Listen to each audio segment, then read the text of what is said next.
welcome back to For the Record. I'm your host, Rob Markman. Now on Friday, Megan Thee Stallion finally dropped her album EP. We're just going to call it her latest project, Suga, but it took a little while for us to get there. There's a lot of things to untangle. Y'all all been following the news, so y'all know what's going on with her label, Carl Crawford, and 1501, and Rock Nation.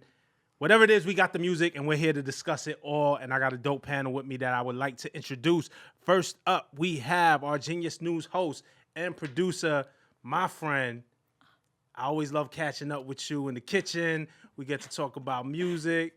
Uzi, who's also out on Friday. But we're here now to talk Megan Thee Stallion. Tia Hill, what's up? Yes, hi Rob. Thanks for having me. Welcome back. Last time we had you, Uncle Murder was on and B.i.t.c.h was on. And I felt like they ganged up on you, but that's not going to happen today. Now. Nah, you here. And then next up, we have a friend of mine, an entertainment lawyer, a former television personality, and just music connoisseur, Tiffany Ballard. Welcome back to For the Record. Thank you. Thank you for coming. Man, let's get to this, man. Look, a Harris County District Judge has granted Megan a temporary restraining order against 1501 and CEO Carl Crawford, which is how we are able to get this project right here, right? As my first question, and there's a lot of questions legally, right? But Tiffany, maybe I'll throw this to you. Why would 1501 want to prevent Megan from releasing music anyway? Because that was like the seed, her little IG video where she was like, yo, they won't let me release music. And then they got this temporary restraining order. Well, the reason they wouldn't want her to release music because allegedly she's not paying them.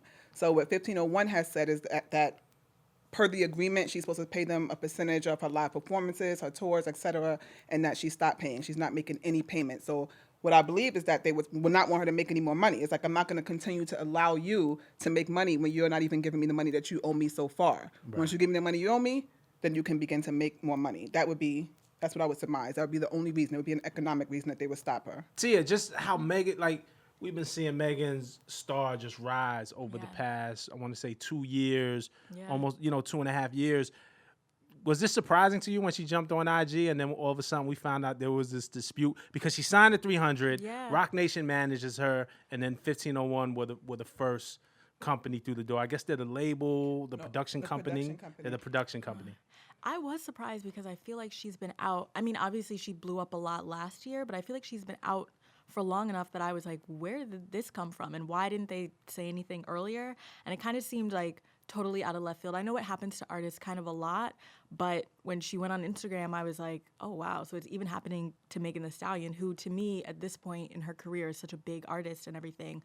But now she's talking about how like 2-3 years ago, however old she was when she signed that contract, she's back on Instagram Live talking about it. So I was very surprised, and I feel like a lot of people online and on Twitter were also kind of like, where did this come from? I mean, everyone tries to act like they have law degrees, but, Oh, my God, Twitter was on. Everybody passed the bar everybody on acted Twitter. Brand new. Exactly. Yeah, like, well, I know actually, that must have frustrated you, Tiffany. Like. Yeah. A little bit. I didn't say too much, though, but I was like, So the specifics of her deal as being reported, right, is that I'll just give the bullet points. She received a $10,000 advance. There's a 60-40 royalty split, 60 going to the 1501, 40 to Meg. 1501 owns her master recordings, though Carl Crawford has claimed that she owns pieces of her masters. Which percentage of her masters she owns is unclear. The label also takes half of publishing and is in charge of administering it. Megan can be fined if she's late to publicity sessions, recording sessions, appearances. Label gets 30% of live performance money, and all expenses for the concerts come from Megan's share. And if Megan has a side artist engagement, quotation, which means a feature, she does a feature for somebody, for another musician, they get 30% commission on services above $1,000. Listen, every deal is different, and it's all about the leverage that you have and what's negotiated. But this sounds standard. Does anything start to seem fishy to you? Okay, I don't know about the word fishy, right? I don't know that I would say fishy because you kind of get what you negotiate. Right. But when you consider the actual function and purpose of a production company, which is essentially to invest into an artist and get an artist hot that a major label ordinarily wouldn't touch, you would think that they would get some type of revenue, right? So if, a lot of major labels, if you go to them with an artist and you say to artists, the first question they ask is how many Instagram followers, how many this? They're very obsessed with metrics and data now, right? So the production company comes in and they say, okay, hey, I'm going to pay I'm going to put the money behind you. I'm going to get you hot. I'm going to blow you up. And then we can take you. And typically in a production agreement, you have a certain amount of time. Depending on what's negotiated, the artist wants 12. The production company probably wants 24. You meet somewhere in the middle to get this artist a deal with a major label or a qualified indie like Empire or Sony Red. So at any rate, you get, to me, what it sounds like for Megan's situation is that the agreement that they have wasn't negotiated, even though I understand people are saying it was negotiated, but it sounds like the bare template form. Typically, if I receive a production company agreement, first of all, the ancillary, that's the non-recording, that's the touring and the merchandising. Merch, yeah. I haven't even seen a production agreement where it starts at 30. They usually send it over at 25 and we negotiate it down. So that is at 30 tells me she didn't receive it with 35%. She probably received it at 30 and no one even negotiated the 30%. So asking, does it sound normal? It sounds normal if it wasn't negotiated. Just like the situation with her having to pay, Megan allegedly having to pay out the money for the side artists, the money for the expenses for the engineers and producers, that comes out off the top. An attorney would negotiate for those expenses to come out on the top. And I know the production company keeps arguing that it's a net profits deal. It's net profits, 60-40 net profits. There's only one definition of profits, right? That's your revenue minus your expenses, right? Whatever's left over. So if the expenses aren't coming off the top, that's not profits. Because the expenses, they're splitting 60-40 allegedly, and then she has to go pay the expenses. That's so she's actually getting less than 40%. She's getting less than 40%. Yeah. The effect of that is that it's less than 40%. She might be getting 10% if she has to pay 30% of her revenue, and I don't know the numbers, but I'm saying if she has to pay a high percentage of her revenue on side artists and engineers and everything else, then there's no telling what percentage she's walking away from. So an attorney would definitely have negotiated for those things to come out on top, and then what's left over gets split 60-40. And I do believe it's possible that 1501 really believes it is a net profits deal because they just see 60-40. And Carl even said that's not his business. He was a baseball player. So he doesn't know what's in the contract. He can look at it and say, hey, it's 60-40, that's what she's getting, but not understanding effectively it's not 60-40 if she's paying for expenses on her own and they're not coming out off the top. And Megan had done a round of interviews on Friday with The Breakfast Club and with Ebro in the Morning on Hot 97. Both friends of the room. I'm sorry, they bleed together. I don't know which one she said it on. But she had said that she wasn't necessarily looking to get out of the deal, but to renegotiate the deal to something just more human. That the deal, was there's a legal term, unconscionable. Unconscionable, right? She's saying that the deal is unconscionable, and what that means in layman's terms, pretty much, is unjust, is unfair. It's basically leaned in one way towards a party that has more bargaining power, and they consider, it's procedural unconscionability and it's substantive. So basically how the agreement was negotiated, how the agreement came to be, and then what is the substance of the agreement. And if it's so unfair, unfavorable in one person's direction, and that person had most of the bargaining power, a court can. I don't know what the Texas case law is on unconscionability, but that's kind of the gist of it, without going too deep into it. So is there a, because depending on who, and I see people arguing, fans take sides. Carl Crawford's the bad guy. He's the big bad label. And then him lining himself with Jay Prince brings other opinions from other people of being that close to Jay Prince and his reputation.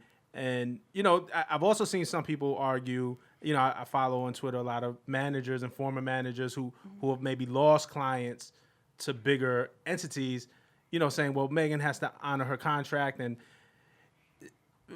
you said something to me that like Carl might not understand. Is there a world where there's no kind of bad guy here and you're dealing maybe with an artist who didn't understand the business coming in or didn't have the representation to negotiate some of the more favorable things, and a guy who's supplying the money and may not understand, because he may fully understand, he may not, but he said he's not the music guy. I don't think he understands. Yeah. I mean, he might now, but at the time when you think early 2018, when did he retire? I mean, when would he have had time to learn the music? He probably didn't know a performance royalty from a mechanical royalty early 2018 when she entered into this deal. So I don't think at the time he would have known. He probably paid an attorney who did know and drafted the agreement. And they thought that they negotiated. He keeps saying they negotiated. Her mom and such negotiated. So I think he really believes that they got what they want from the deal. Right. I don't think he really knew. And to further that point, it sounds to me like they allegedly 1501 was open to negotiation, because in one of the statements I read, it said something that we'll negotiate, but we're not going to be strong-armed or bullied or whatever term they used. Dictated, I think it was. We're not going to deal with a dictatorship or something. So I do think, I don't know if how they were approached about the negotiations. I'm not sure. Sometimes you got to be soft on your approach. I'm not sure if it was, we iced them out completely and then just said, hey, we need to change this. Or if somebody walked to them and had a conversation like, hey, do you mind talking about this, because this actually isn't what we thought it was. And there's a doctrine in contract law called meeting of the minds, where you consider both parties' intent when you enter into the agreement. If he's saying it's 60-40 net profits and she's saying it's not 60-40 net profits because I'm paying the expenses out of my 40, there was no meeting of the minds. So perhaps they should sit down and say, can we redo this agreement to reflect what you think it is? If your intent was to give me a 60-40 split, let's have these expenses come out on the top then. Let's renegotiate to do that, have them come out on the top. And I mean, if I was her, I would honestly try to come down on a 30% ancillary too. I've seen, as low as 10, as high as 20, depending on what the leverage is the artist had going in. But 30 is a lot. 30 is a lot. Okay. Lastly, because I want to get into the music too, because you're a music head. I know Tia's a music head, and I think the reason we're here and we care so passionately about it is because we believe in Megan's talent. How often do you see this? How do you see it playing out? Like, this happens all the time with the artists, I'm sure, right? Like, happened with Uzi, who also dropped his album. Yep. Are we gonna get? Is it gonna be like? How does this end? Like, does it end in a good way? Like, does Megan get what she wants? Is 1501 boxed out? Like, how does this end, do you think? I don't think 1501 is going to be boxed out, because it's a contract law doctrine called unjust enrichment, whereas one person can't get rich at the expense of the other person. So if 1501 has receipts, which they should, of all the expenses, I'm even curious who cleared, what's the song with the New Edition sample, the big song from last year with the New Edition and I'll Be Sure sample? Yeah, not Big Ol' Freak. Big Ol' Freak, yeah. So I'm even curious who paid to clear those two songs, even to service it to radio. I don't know if that was before the 300 deal or after the 300 deal. Her makeup, her wardrobe, everything, her studio time, her meals, all these different things that had to be done in order to get her hot. And a female artist is way more expensive to get hot than a male artist because of all the makeup and wigs and everything. Yes, so it just depends, right? If Carl has receipts to say, hey, I put up hundreds of thousands of dollars towards this woman's career, and he hasn't recouped. I don't know how much he put out, and I don't know if it's recouped yet. I would think it is, but I don't know, because I know 300 still has to eat off of whatever she's bringing in too. And her management has to take commission off of everything. So honestly, don't know how the money is being split. But if they can show that, I don't know that a court would just outright completely undo the agreement, particularly when they gave them the chance to negotiate. They just, I guess, chose not to get an attorney. I'm not really sure what happened if there was an attorney. It doesn't sound like to me, because everyone keeps saying her mom and this other person. So T. Ferris is the other person. Yeah, so I don't know that she'll get out of it. I mean, you consider Uzi didn't get out of it, right? Roc Nation came in and did something for Uzi. I think they might manage him now, but I believe he's still under Generation Now in Atlantic. Cardi also has a similar issue, right? She had KSR in the beginning. Yes, exactly. She had the guy that he managed her, but then a year later turned around and signed her to his production company, where he was taking 50% on the royalty, then I believe 25% on the ancillary, and I think 50% on the pub. Wow. And from my understanding, they're litigating, but I don't think it's been resolved. And I believe on paper she's still signed to that guy. So I don't know that people are necessarily going to come in. I don't know if Cardi had an attorney either at the time. I'm not sure. Right. But I think it's too many facts. It's too many things that I don't know to know what the outcome may be. You know what I mean? Well, I thank you for coming in and just shining some light to the best of your knowledge and the best of your experience. Because again, I think when we look on social media, I had to log off. It was too many lawyers on social media. I'm like, nobody knows what they're talking about. And I'm the first. If I don't know something, I try not to speak on it. But what I do know is this music. All right? Tia. Yes. Suga, what was your thoughts, man? We got a couple of listens to it, but what was your thoughts on Suga? So at first, I was really excited. I do like it, but I do like Fever more. Maybe because there were more songs, I felt like there were more bangers on Fever that I was like saving more of the songs. I think I say like 4 songs from Suga, but I don't like Rich. I like that track, but it felt like some of the songs on there were just taking sounds that are really popular in music right now and putting them all together to make songs that are supposed to be good on the radio, but aren't necessarily like all good. Music, exactly. Saying? Whereas I feel like sounds like you're talking about crying in my car. Yeah, because I was listening to that. I'm like, what's going on here? But I feel like Fever was like, ooh, this track is good. Ooh, this track is good. And like, she really, really tried. But I like the message of the EP, and I like the theme, because I feel like right now for her to drop something like that, it came out really strong and like with a good message for her. So I was proud. I want to support her no matter what, you know? You know what I love? Like when I hit play, and I agree, like, because we didn't know what this project was going to be. Is it going to be EP? Is it going to, like, they're saying it's an EP now. Yeah. So I was kind of looking, Megan had been through so much during the past year. And really how the album starts on I Ain't Equal. I lost my mommy and my grandma in the same month.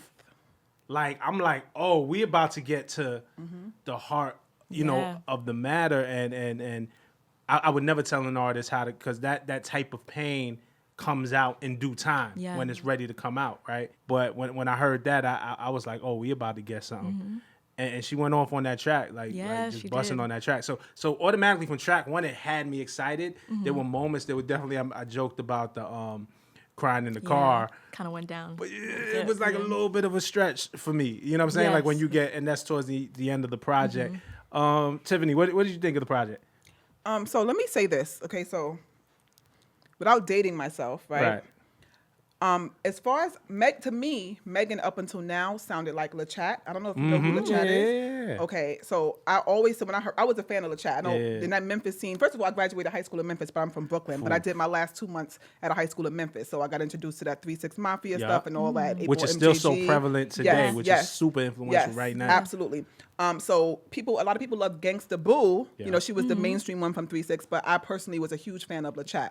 So when I heard Megan, I'm like, "Ooh, this sounds like LaChat." And I actually had people play LaChat because LaChat never really had the mainstream success that Boo did. So I had to play it for people to say, "You know what? It does." But LaChat was more hardcore. She was gangster. Her album was like Murder She Spoke. She was gangster. So it's different, but it's still very similar. So I'm saying all that to say, on this album, I do appreciate that she did switch up the flow some. It wasn't as much as the LaChat flow. But on some of the songs, I do agree that it sound contrived or made specifically for radio, specifically for this. I do like that some of the songs are softer. Now, I'm not going to pretend like I'm a Megan fan. I'm not a Megan fan. I'm a Megan expert and like familiar with her entire body of work. I'm a fan, but not like an expert. But I noticed some of the songs on this, like the Stop Playing. She used Gunna's flow, though. She did mimic his flow, but I liked it. I did like to hear her more slowed down and sensual a little bit because a lot of her stuff is like real hard and that sort of thing. So I did like that. I mean, I like the introspection. One of the parts, I thought and I could be looking way too deep into it, but I really thought she was probably talking about Nicki and Cardi. I think it might have been in the intro where she's like, she said, I ain't never gonna let her be dim my light or something. I ain't never gonna get between a fight. Something she said. I'm probably misquoting it. I remember that line. You remember that line? I think I took it because of the way the two lines came right. I was like, is she talking about not getting between Nicki and Cardi's beef? She's not gonna let Cardi dim her light, but also Nicki, I'm not gonna be in between whatever y'all got going on. I was like, that's interesting. I think that's what she was talking about. But I could be wrong. I could be reaching. Here you go. Look at this. Super producer Rahel with the lyrics on the screen that we're going to read. Another bitch shining ain't going to dim my light. Another bitch beef ain't going to make me fight. Yes. I ain't never been a fan of competitive shit because I'm a winner up against whoever it is. I think that's Cardi and Nicki. But I could be wrong. It could be anybody. Right. But it sounds like it because I think there was a thing when she did Hot Girl Summer with Nicki. Like, listen, I'm here to win. And I don't have a problem with either one of you. Exactly. And it wasn't necessarily that Nicki nor Cardi was trying to put her in the middle. But I think try. the fan armies the fans and Twitter and Instagram Live start to try to put you in the middle of that. And she's, you know, just planting her flag like, yo, I'm not here for that. Yeah. Yes. And I'm sorry. And shit, and I'm still gonna be. She got sights on being number one, and why was she? This rap, which is good. I'm glad that she doesn't get caught up in. I mean, a lot of times I feel like women in rap, you know, they always get grouped and pitted against one another. So I'm glad that Megan was just like, she's just about the music. She's good. She's paying homage to whoever she needs to. She's respectful and like clearly takes influence from other people, but she's not trying to get caught up. You know.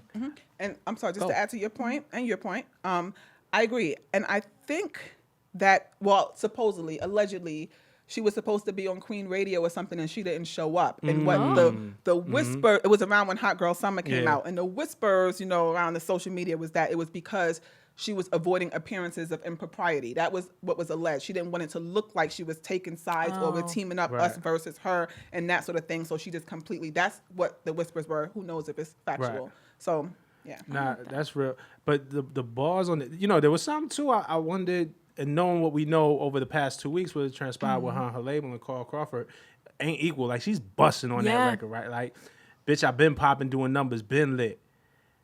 And since the thing he made me, tell him do it again.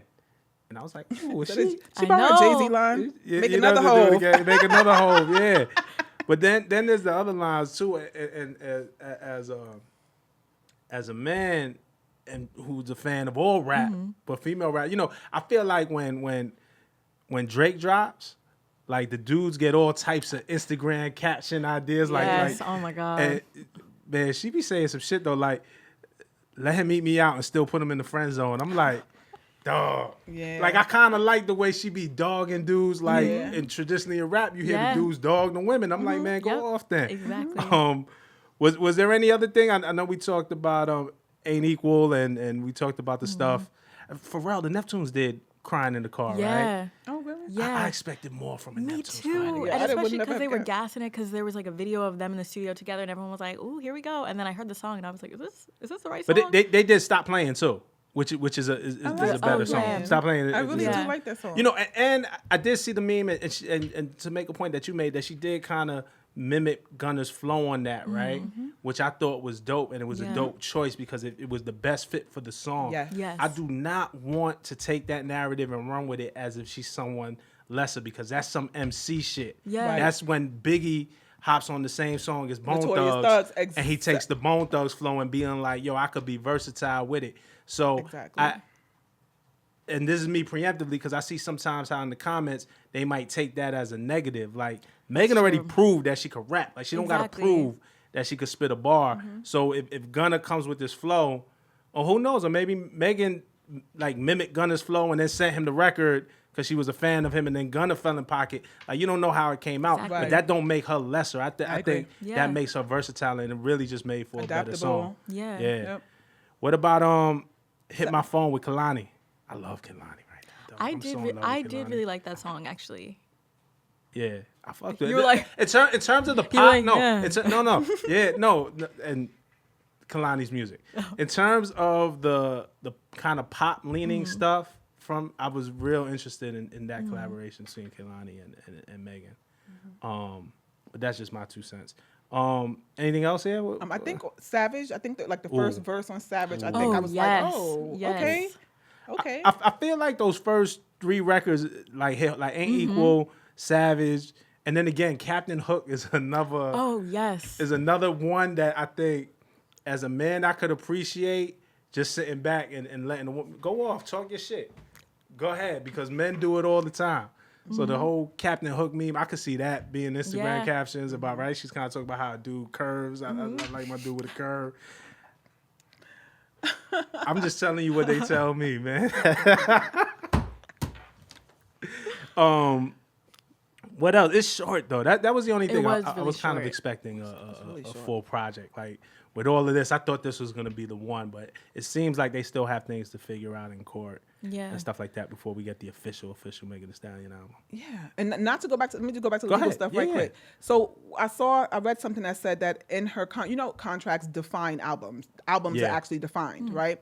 And so allegedly in her contract, album is defined as it's a 45-minute project. I don't know if it breaks it down by, the per song limit, but 45-minute project. So that means all 3 of the projects that dropped so far would be EPs and not even actually satisfy her commitment. She still would be on 0 projects as far as her contract is concerned, which is crazy to me because, I think this project is 29 minutes, right? Right. And I'm like, not for nothing with this, especially this generation, I feel like music is shorter. People don't want to Oh, hear these long, absolutely. unless it's Drake, and even then, people kind of condense it to make their own Yes. playlist. Scorpion was a long That ass was way album. too Yeah, long. yeah. A lot Drake of people, said it. Yeah, Look, that- I know yeah. OVO gonna come get me. Look, Drake, you saw him on the Rap Radar podcast. Even Drake said it was long. Yeah, and a lot of Too people. long. Yeah, a lot of people condense the long projects. The Chris Brown, they condense it to make it their Chris own. Brown is a Oh my different animal in the gosh. same beat Yeah, at the same yeah, time. yeah. So I'm like, to me, to have a 45-minute requirement for it to be considered an album, you figure if each song is 3 minutes long, that's 15 songs when you put it into context. Am I doing that math right? Yeah. Yeah. Okay, so Yeah. that seems a bit. Right. Is that right? That Yeah. 15, Yeah, 3, yeah. 45. Okay. Yeah, no, you yeah. know. Okay. So look, I'm a lawyer, not a mathematician. No, but but yeah, that seems like a lot, right? That's a lot. That's a And lot. it's not like every single song is gonna be a hit. Some of them had to be a little, little hit or miss in there. But I Right. feel like 15. now people want them shorter so you can like loop it over and over again. And because everything is so like social media based, that you just want something like snappy and quick you're and gonna, like you're whatever. gonna fuck around. We're gonna have 15-second songs. It's just like, what can I fit on TikTok? Right. Yeah. Right. And that's your generation. Yeah. Right. I'm looking at you. Listen, I'm Gen Z adjacent, and also the app is fun. All right, the app's fun. I can't lie, it's fun. That's too funny. Man, I love this conversation. I definitely wanted, and thank you, because this to me, with everything that I was saying, I wanted the right mix because we're still here for the music. So I always want to focus on the music, and that's what this platform is for. But I want to give some of the right information out there, at least educated information, because even you, Tiffany, you hadn't seen the contract. So it's like, based on my experience and the things I've seen and the things that are standard and traditional in this industry, this is what it looks like to me. And I think having that insight is so helpful rather than just give our opinions on what we feel. You know what I'm saying? Like what's really real. Any closing thoughts about this project or where Megan goes from here? I feel like every time Megan drops a new song, I think of how she was like, I love Playboi Carti, but she pointed out how like, people always get on her for what she's rapping about, but Playboi Carti can pretty much, mumble on a track for 3 minutes and people are like, oh, that's amazing. And she does have a point I didn't say it. No, I know you didn't. I'm Okay. just saying. But she does have a point because I feel like people always get on women in rap. And I yes. hate saying female rappers because it's like, you're still a rapper, you just happen to be a woman. But, people always get on women in rap for being like, oh, you're just rapping about sex all the time. You're just rapping about whatever. But men in rap About drugs all the time, lean all the time, women every all the time. damn song, and it's every a single non-issue. time. Exactly. They And no police one women's says content in a anything. way that they don't police men. Exactly, All day. All day. exactly. But I'm glad to see Megan like rising to the top, and I feel like with this album, it came out and her like "Bitch" music video that dropped today too. It just kind of was like talking to the label to be like, well, I'm here, and people clearly love her, and she can rap about whatever she wants to rap about, and she's still doing well. So I hope that she continues. I look, man, as a guy, I love it. I'm here for it. Yeah, rap about sex if that's what you want to rap about. I always said when I was coming up, Little Kim made me, for better or for worse, hardcore, made me understand what a woman wanted or how women thought. It was probably a little more perverse than it should have been at 15 years old. But I was like, I'm getting game listening to Kim. Like, Lil Rob is like, hey. yeah, hell yeah. Run that Kim thing back. Let me figure out. Tiff, any closing remarks? Closing remarks. I guess from a business standpoint for artists, I would say always get an attorney. And artists, I understand why artists have to enter into production deals because a lot of times they don't have the resources, especially on the urban side. If they're not in the street, you need somebody to fund your dreams. I get it. But hire an attorney. If you can't afford an attorney, have the production company pay for it. But make sure it's an attorney of your choosing. They can't just pick one and assign them to you, but just say, hey, in order for me to do this deal, I need an attorney. Give me a budget and I'll go find an attorney who fits into this budget. I've had that happen. I've had artists actually have the production company pay the legal fees. Like just whatever, just do not sign an agreement without an attorney. I think that's just the biggest thing. And build your leverage up so you don't have to actually, accept terms that are unfavorable. I think those would be sound advice. I like it. Want to know what y'all think about Megan Thee Stallion, about this episode, about the legal situation, and most importantly about the music Suga. So hit us up in the comment section. Tell us what you like, what you don't like, your favorite bars, your favorite tracks. I'm going to be in there talking right with y'all until our next episode, man. This is For the Record. Peace.